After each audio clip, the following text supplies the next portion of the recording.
You ask Tiger to solve. This deals with linear equations with one unknown. The final result is x equals 23/2. Let's solve it step by step. Simplify the expression. Expand the parentheses. Multiply the coefficients. Simplify the arithmetic. Group all constants on the right side of the equation. Add 35 to both sides.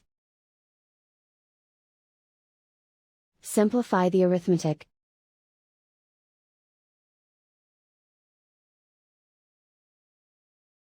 Isolate the x. Divide both sides by 10.